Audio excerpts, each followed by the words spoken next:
tere, mina olen Markus Maal ja te vaatate videot nimega Kas maal või maal. Nüüd, kui te olete aru saanud, siis mu perekonnanimeks on Maal või Maal. Ta siis ikkagi on. Selles videos me selgitame välja, et maal on see maal, mis teie seina peal on ja mille on teinud mingi isik. Noh, näiteks ma ei tea. Ja. Aga teine koht maal on see koht, kus on rahu ja vaikus, poene umbes, ma ei tea, natuke maad ja see ei ole linn, vaid maal.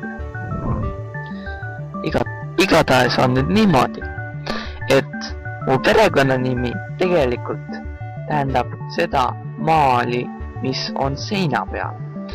Loomulikult ega tekib küsimus, et kus ma elan, kas maal või linnas. Fakt on see, et ma elan maal. Nii et mu perekonnanimi on Maal, aga ma ise elan maal. Ja see ongi see naljakas punkt. Kuid seoses sellega on juhtunud midagi enneolematut. On juhtunud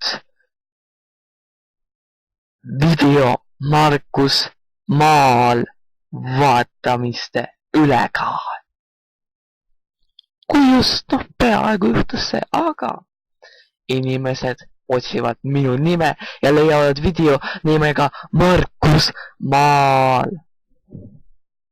Ja, tõsi ta on. Nüüd,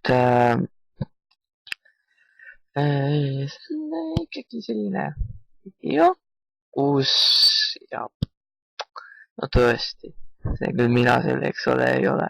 See ei ole mina, saate aru. Nagu siin mingis motorattaga sõitsaksin või jamate. Siis ei ole võimalik. Mida jama, noh? Tõesti. Ja sellega ongi see video siis lõppenud. Mida ma võiksin öelda on see, et kindlasti pidage meelde, et ma olen pildimaal, kuid ma elan maal. Ja seega kuigi ma olen ikkagi pildimaal, sellepärast, et maal on alal ütlevas käändes ja seepärast ei saa seda kuidagi käänata niimoodi, et see oleks käändes ja käändes olemise ajal seda käänata. Ja tõepoolest. Seepärast olengi pildimaal.